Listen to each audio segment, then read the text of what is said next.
2026 সালের এসএসসি ও এইচএসসি পরীক্ষার ফর্ম পূরণ, রেজিস্ট্রেশন কার্ড এবং প্রবেশপত্র নিয়ে জরুরি নোটিশ প্রকাশ করেছে শিক্ষা বোর্ড। এখানে কোন কোন বিষয়গুলো নিয়ে আলোচনা করা হয়েছে, কি কি নির্দেশনা দেওয়া হয়েছে, বিস্তারিত আলোচনা করব আমাদের আজকের ভিডিওতে।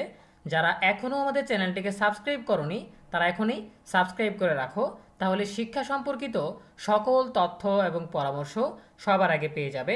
এখানে আজকের তারিখ দেখতে পাচ্ছ 19/7/2025।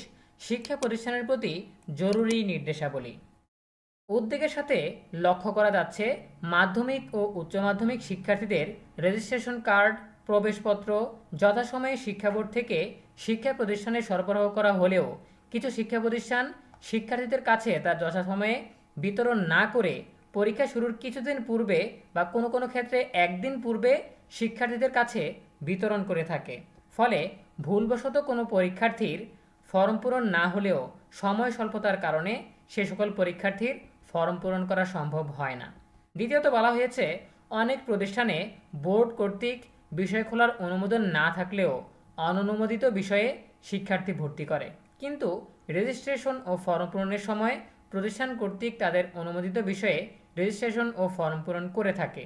যেহেতু শিক্ষার্থীদের পরীক্ষা শুরুর পূর্বের দিন রেজিস্ট্রেশন কার্ড ও প্রবেশপত্র দেওয়া হয়, সেহেতু সময় স্বল্পতা এবং পরীক্ষার প্রবেশপত্র স্থানীয় প্রশাসনের নিরাপত্তা হেফাজতে থাকায় বোর্ডের পক্ষে অননুমোদিত বিষয়ে ফর্ম পূরণ করে প্রবেশপত্র দেওয়া সম্ভব হয় না। ফলে শিক্ষার্থীরা চরম মানসিক যন্ত্রণার শিকার হয় এবং তাদের শিক্ষাজীবন হুমকির মুখে পড়ে। তৃতীয়ত বলা হয়েছে, 2026 সালের এসএসসি ও সমমান পরীক্ষায় বোর্ড কর্তৃক নির্ধারিত সময়ের মধ্যে সকল শিক্ষার্থীর ফর্ম পূরণ সম্পন্ন করতে হবে। বিলম্ব ফিসহ ফর্ম পূরণের নির্ধারিত তারিখ শেষ হওয়ার পর কোনো অবস্থাতেই শিক্ষার্থীদের ফর্ম পূরণের সুযোগ দেওয়া হবে না। তাই 2026 সালের এসএসসি ও এইচএসসি পরীক্ষার ফর্ম পূরণের জন্য পর্যাপ্ত সময় দেওয়া হবে। চতুর্থত বলা হয়েছে, শিক্ষা বোর্ড থেকে রেজিস্ট্রেশন কার্ড এবং প্রবেশপত্র গ্রহণের 1 সপ্তাহের মধ্যে তা শিক্ষার্থীদের মধ্যে বিতরণ করতে হবে। কোনো প্রতিষ্ঠানের বিরুদ্ধে রেজিস্ট্রেশন কার্ড ও প্রবেশপত্র যথাসময়ে বিতরণ না করার কোনো জটিলতা সৃষ্টির অভিযোগ পাওয়া গেলে সংশ্লিষ্ট প্রতিষ্ঠানের প্রধানের বিরুদ্ধে বিধি মোতাবেক ব্যবস্থা গ্রহণ করা হবে। প্রিয় শিক্ষার্থীরা, এখানে বেশ কিছু বিষয় নিয়ে আলোচনা করা হয়েছে। সেটা হচ্ছে, আগে থেকেই পূর্ব সতর্কতা অবলম্বন করতে বলা হয়েছে যে 2026 সালের এসএসসি আর এইচএসসি পরীক্ষার নির্ধারিত সময়ের মধ্যে ফর্ম পূরণ করতে হবে। অন্যান্য বছরের ন্যায় বারবার বিলম্বিত করা যাবে না, বারবার সময় বর্ধিত করা হবে না। ঠিক আছে, এখানে বলে দেওয়া আছে যে সুযোগ দেওয়া হবে না।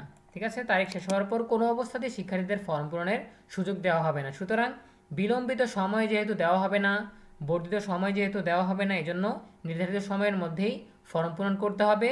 আর ফর্ম পূরণের জন্য পর্যাপ্ত সময় দেওয়া হবে, সেই সময়ের মধ্যেই ফর্ম পূরণ করতে হবে।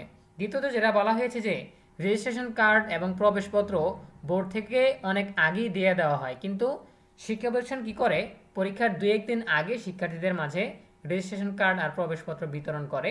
এটা কোনোভাবেই করা যাবে না, কারণ দেখা যায় অনেক সময় রেজিস্ট্রেশন কার্ডে কিংবা অ্যাডমিট কার্ডে শিক্ষার্থীর নামে ভুল থাকতে পারে, শিক্ষার্থীর বাবার নাম মায়ের নামে ভুল থাকতে পারে। এছাড়া বিশেষ করে বিষয়ের ক্ষেত্রে ভুল থাকতে পারে, যে সে বিষয় নিয়েছে একটা, ভুলে চলে এসেছে আরেকটা। এই ধরনের ত্রুটিগুলো যাতে সংশোধন করে নিতে পারে, এজন্য খুব দ্রুত সময়ের মধ্যেই বোর্ড থেকে আনার পরপরই শিক্ষার্থীদের কাছে বিতরণ করে দিতে হবে, যাতে কোনো ভুল থাকলে সেটা বোর্ড থেকে সংশোধন করে নেওয়া যায়। ঠিক আছে, সো আশা করি বুঝতে পেরেছ। এরপরও তোমাদের কোনো প্রশ্ন কিংবা মতামত থাকলে জানাতে পারো কমেন্টে। দেখা হবে পরবর্তী আপডেট নিয়ে নতুন কোনো ভিডিওতে। সেই পর্যন্ত তোমরা সবাই ভালো থাকো, সুস্থ থাকো, নিরাপদে থাকো এবং সবসময় ইএনইউবির সাথেই থাকো। তোমাদের সকলের জন্য রইল অনেক অনেক শুভকামনা। ধন্যবাদ সবাইকে।